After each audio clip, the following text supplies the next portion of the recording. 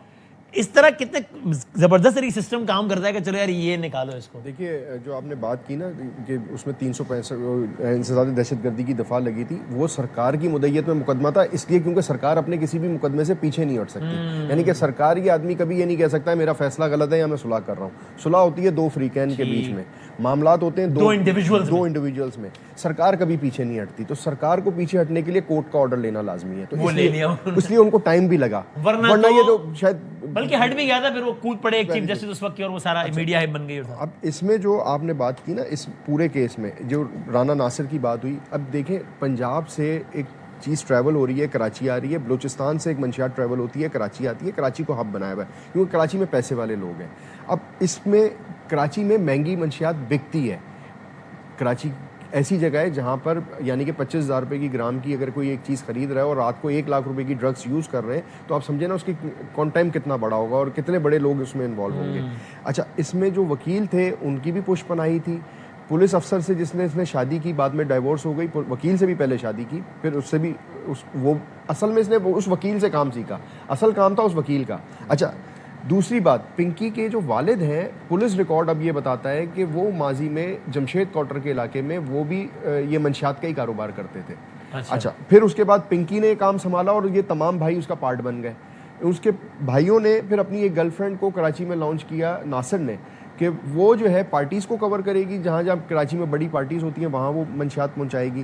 اب یہ دیکھیں یہ کارٹل بنتا چلا گیا کیونکہ پیسے بہت زیادہ انوالو ہیں. پھر میں نے آپ کو بتایا کہ دیکھیں اس میں ہمیں ایک چیز کو بھی وسیم بھائی دیکھنا ضروری ہے کہ اس میں پولیس نے دیکھیں اپنی طرف سے بہت اچھا کام کیا. ٹھیک ہے, اب دیکھیں جو کام سالوں سے نہیں ہو رہا تھا پولیس نے کیا, پولیس نے بہت اچھا کیا, لیکن چند ایک افسران کی لاپرواہی اور غفلت کی وجہ سے آج جو ایک اچھا کام تھا, ایک گڈ طرف اس کو جانا تھا, وہ نیگیٹو ہو گیا. لیکن میں یہ سمجھتا ہوں کہ شاید یہ برائی آنی تھی تو اس کی وجہ سے آج پنکی جو ہے سزا کی طرف جا سکتی ہے فیوچر میں, کیونکہ ہائی پروفائل کیس ہو گیا. لیکن ہائی پروفائل کیس کی جب میں بات کرتا ہوں تو ساحر بھی گرفتار ہوا تھا, وہ اداکار کے بیٹے, لیکن تاریخ اس پہ بھی گواہ ہے کہ اس میں بھی اسی طریقے سے ہائپس کریٹ ہوئی تھی. اور جس دن وہ ہوا تھا معاملہ اس دن ایسا لگ رہا تھا کہ اس صوبے میں اب تو کوئی مائیکا لال آج کے بعد تو نہیں بیچ سکتا منشیات, تو یہ نکل آیا. تو یہ تو پھر کچھ دنوں تک ہائپ بنی رہتی. آخر میں بتا دیں اس کیس کا بھی اگلا مرحلہ کیا ہوگا؟ ابھی 3 دن کا پولیس کو ریمانڈ ملی ہے, ابھی امکان کیا کہ 3 دن ختم ہوں گے تو پولیس شاید مزید مانگ لے ریمانڈ. کیا پاسبل چیزیں کیا ہوں گی آگے؟ اب سے کچھ دیر پہلے اس کو باقاعدہ جو 302 کا بغدادی کا مقدمہ تھا اس پہ بھی گرفتار کر لیا گیا ہے. اچھا, اور کل اس ناظرین کے لیے بتایا 302 یعنی قتل کہ اس کے نتیجے میں منشیات کے نتیجے میں کوئی بندہ جان سے گیا ہے. تو کل اس کو عدالت میں پیش کر کے پھر اس کا بھی ریمانڈ لیا جائے گا. اب مجموعی طور پر جو اس کے خلاف جو آج تک ایف آئی آر ہوئی ہیں, اب تک جو ہمارے سامنے آئی ہیں وہ 17 ہو چکی ہیں, جس میں 10 پہلے موجود تھی, 2 گارڈن کی ہو گئی 12, اور 1 بغدادی کی ہو گئی 13, 1 این ایف کی ہو گئی 14, اور 3 جو ہے آج کے دن تک لاہور میں نکل آئی ہیں. پہلے 1 تھی اب 3 ہو گئی ہیں. تو یہ 17 ایف آئی آرز ہو گئی ہیں. جو اسپیشلائز ٹیم ہے لاہور سے وہ کراچی آنے کے لیے تیار ہے. وہ کل صبح عدالت سے رجوع کریں گے کہ پنکی کو یہاں سے انویسٹیگیشن کے لیے وہاں لے کے جائیں. لیکن اب یہ پہلے اے این ایف اس کی کسٹڈی لیتی ہے اپنی کیس میں, یا کل ان کو 302 کے کیس میں ان کو ریمانڈ ملے گا, یا لاہور کی ٹیم آتی ہے. مسئلہ یہ کہ 3 روز تو گزر گئے, ہم اس کو خبر کو رپورٹ کر رہے ہیں. وزیر داخلہ سندھ سے ہماری جو پہلے دن بھی بات ہوئی تھی تو جی آئی ٹی کی بات ہوئی تھی کہ ایٹ لیسٹ اس کے سہولتکاروں کا, اس کے پارٹنرز کا, اس ڈرگ کارٹیل کا پتہ چلے کہ اس کو رن کرنے والے کون لوگ ہیں. دیکھیں اصل جو کلپریٹ ہے, اصل جو ملزم ہے, پنکی تو سامنے آ گئی ہے. اب پنکی کے دائیں بائیں اوپر نیچے کوئی تو شخص موجود ہوگا جو ایسوسیٹس ہوگا, اس کے اوپر تو چلے کوئی نہیں ہوگا, اس کے دائیں بائیں تو ہوگا جو چاہے پارٹنر کی صورت ہے یا کوئی شیئر ملتا ہو.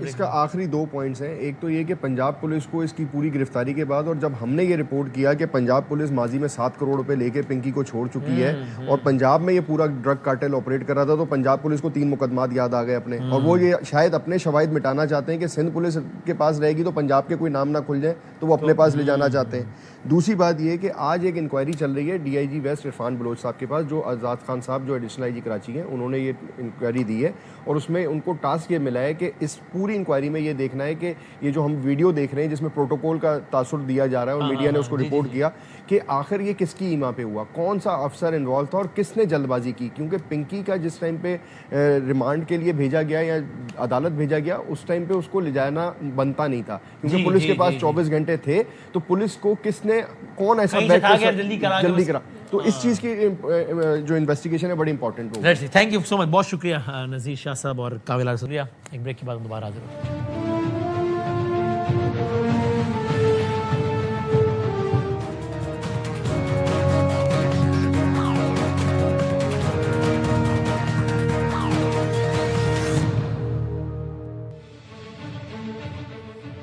خوش آمدید کہتا ہوں آپ کے ایک بار پھر. ملک کی سیاست میں ذرا کچھ ہم بات کرتے ہیں. شفیع جان صاحب ایڈوائزر ٹو سی ایم کے پی آن انفارمیشن ہمارے ساتھ ہیں. حذیفہ رحمان صاحب S A P M on national heritage and culture with status of minister of state ہمارے ساتھ ہیں. دونوں کا بہت بہت شکریہ.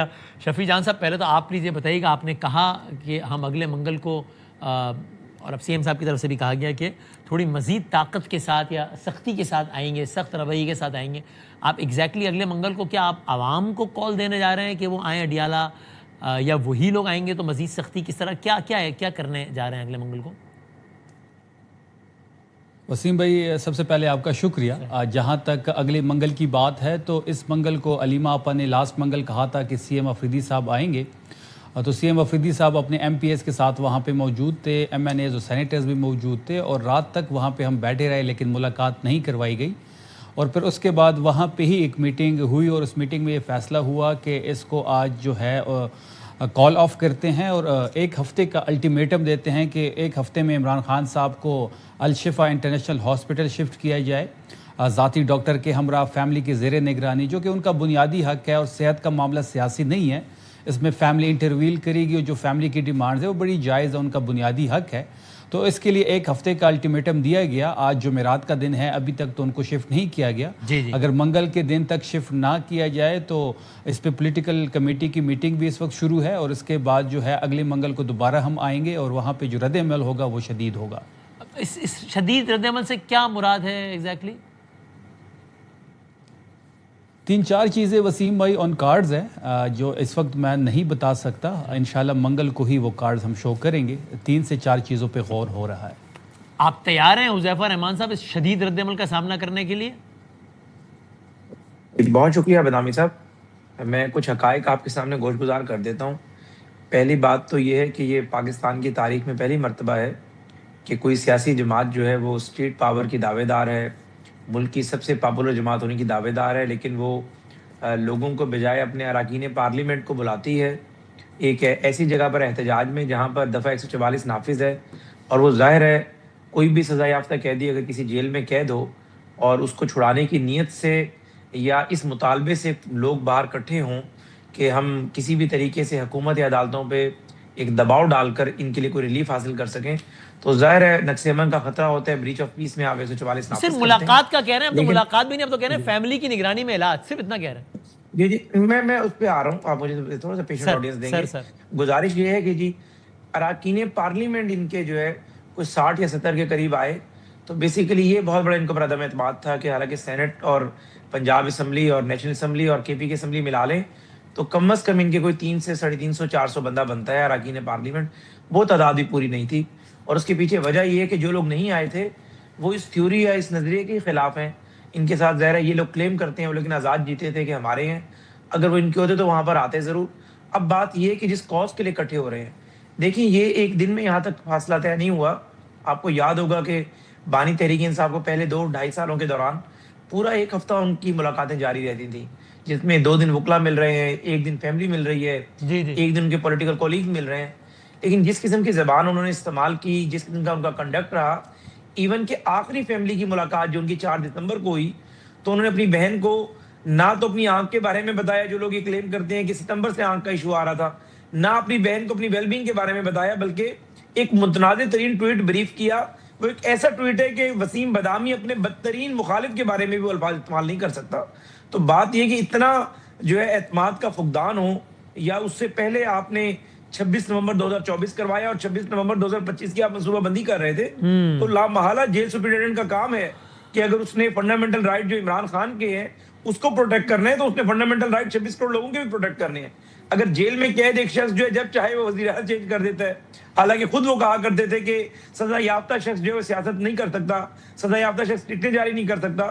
سپریم کورٹ کی ججمنٹ جس میں وہ خود پٹیشنر تھے، اس کا پیرا نمبر 51 ساکن نثار نے تحریر کیا، اس میں واضح لکھا ہوا ہے ڈائریکٹلی اور انڈائریکٹلی آپ سیاست نہیں کر سکتے، لیکن آپ مسلسل سیاست کیے جا رہے ہیں، نیریٹو بناتے ہیں کہ جی میرا حق ہے اور میں ایک پاپولر ترین لیڈر ہوں، اور ساتھ ساتھ آپ اداروں کے بارے میں، اپنے مخالفین کے بارے میں جو زبان استعمال کرتے ہیں، یہ اجازت تو کسی کو نہیں دی جا سکتی کہ آپ کہیں کہ فیملی سے ملنا میرا فنڈامنٹل رائٹ ہے اور اس فنڈامنٹل رائٹ کو میں مس یوز کروں گا اور میری فیملی باہر آ کر میرے سے منسوب کوئی بھی بات کرے گی اور میرے فالوور اس کے پیچھے چل پڑیں گے، اور اس کا جو ہے ظاہر ہے 26 کروڑ لوگوں کی سلامتی کو بھی خطرہ ہوگا، کسی ادارے کے سربراہ کے بارے میں جو زبان استعمال کی جائے گی تو اس کی وجوہات کی بنا پر جیل سپرنٹینڈنٹ نے یہ فیصلہ کیا کہ ایسے تو نہیں ٹھیک ہے۔ میں درس میں تو شفیع جانتا میں سے کچھ لوگ آپ کے نہیں آئے، بلکہ اگر یہ حذیفہ صاحب کے فگر سے آپ آئی ڈونٹ نو آپ اگری کرتے نہیں کرتے، وہ تو کہہ رہے ہیں بڑی تعداد میں نہیں ہے، لیکن کچھ تو واضح نظر آئے نا، وہ کیوں نثرا مشال یوسفزئی صاحبہ نہیں آئی؟ وسیم بھائی اب اس وقت ہم 92 MPAs ہیں خیبر پختونخوا اسمبلی میں، اس میں سے تقریباً 70 سے زیادہ لوگ ہمارے ساتھ تھے۔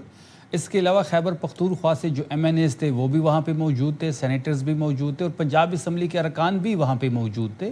ایک اچھا خاصا نمبر یعنی کہ آپ کی جو پارلیمانی طاقت ہے اس کا 80-90% موجود تھا وہاں پہ رفلی؟ جی 60 سے 70% لوگ وہاں پہ موجود تھے. حذیفہ صاحب جو کہ تاثر دے رہے ہیں, دیکھیں بادامی صاحب آپ نے کور کیا ہوگا کہ سینٹ کے انتخابات ہو یا پھر وزیر اعلیٰ صاحب کے الیکشن کی بات ہو, ایک ایم پی اے ہمارا ادھر سے ادھر نہیں ہوا. اسی طرح ایم این ایز کو ڈی سیٹ تو انہوں نے کر لیا لیکن اپنی نظریے سے نہیں ہٹایا. اسی طرح سینیٹرز کو بھی انہوں نے ڈی سیٹ تو کر لیا لیکن کسی کو بھی نظریے سے نہیں ہٹایا.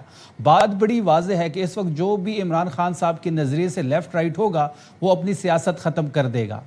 اس سے بھی یہ واضح ہو گیا ہے کہ حذیفہ صاحب نے کہا کہ جیل کے اندر بیٹھا جو شخص ہے وہ کبھی وزیر اعلیٰ کو چینج کرتا ہے تو پھر یہ اس کی پاپولیرٹی ہے.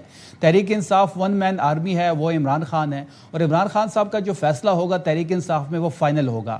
علی امین صاحب ان کی چوائس تھے, علی امین صاحب کو ہٹانے کا فیصلہ بھی ان کا تھا, اور سہیل افریدی صاحب کو نامزد بھی عمران خان صاحب نے کیا ہے.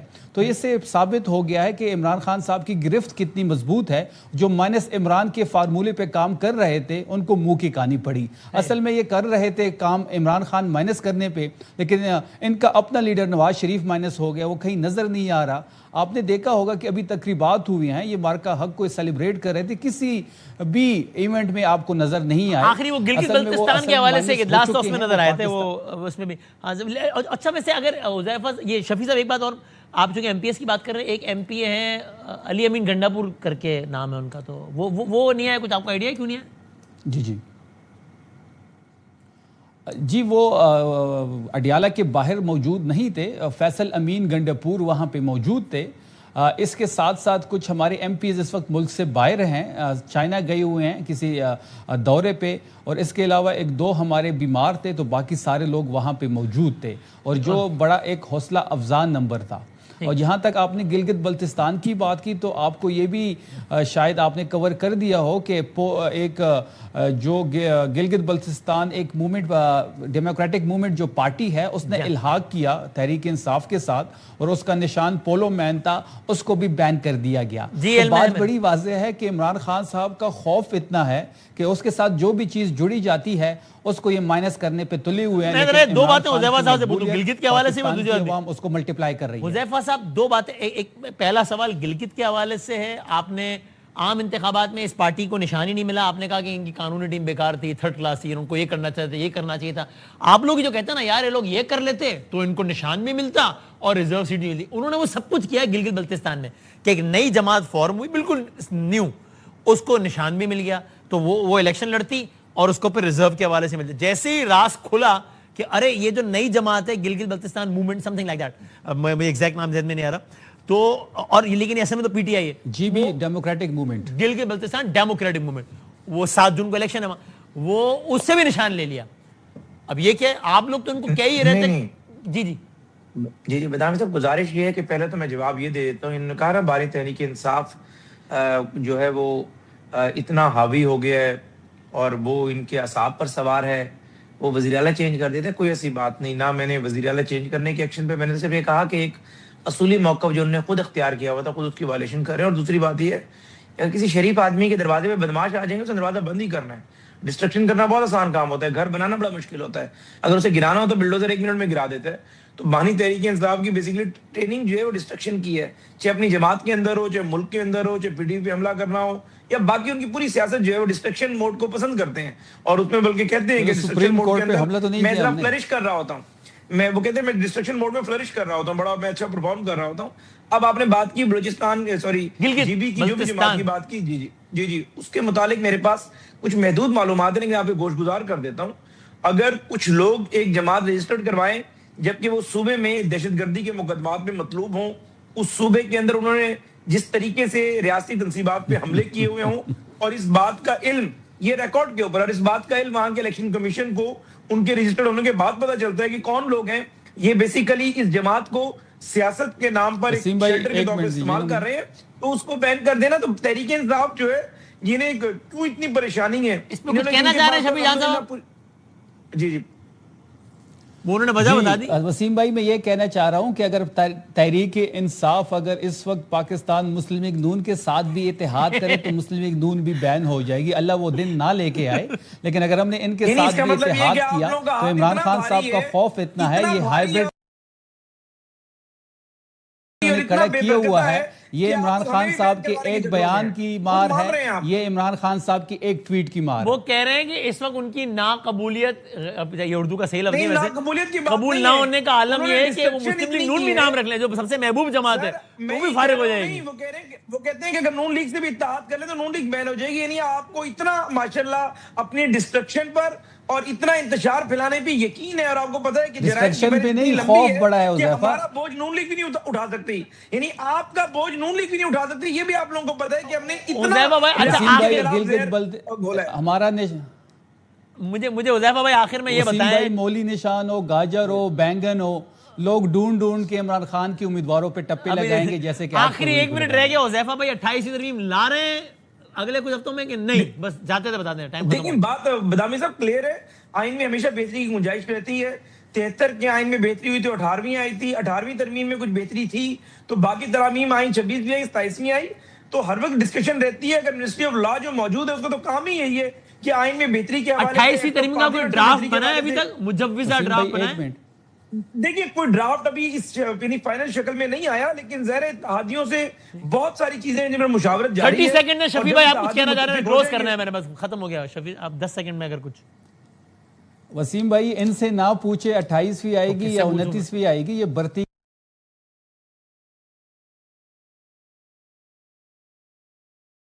یہ طاقتور حلقوں سے پوچھئے جو ڈرافٹ ان کو ملے گا, یہ اس میں زیر زبر کا فرق نہیں کر سکتے. 20 لوگ ہمیں ووٹ دیں گے یار, یہ پہلے دیے تھے. یہ خواہش آپ کی پچھلی ترمیم میں بھی تھی, پوری ہوئی نہیں تھی. بالکل ووٹ نہیں دیں گے. نہیں بدامی صاحب, ان کے لوگوں نے ووٹ دیا 26 سے 27 میں بھی نہیں دیا, 28 میں بھی نہیں دیں گے. جب ہماری حکومت آئے گی وسیم بھائی, ہزاروں 25-30 جب ہماری گورنمنٹ آئے گی, ہم 26ویں کو بھی ریٹرن کریں گے, 27ویں کو بھی اور 28ویں کو بھی. اچھا تیار وہ دے رہے تھے, آپ لے نہیں رہے لوگوں نے اپنی ضمیر کی آواز پہ دے دیا, ضمیر فیصلہ ضمیر کا ووٹ 28ویں ترمیم کا. بہت شکریہ تمام مہمانوں کا. اگلے پروگرام میں ملتے ہیں انشاءاللہ. اللہ حافظ.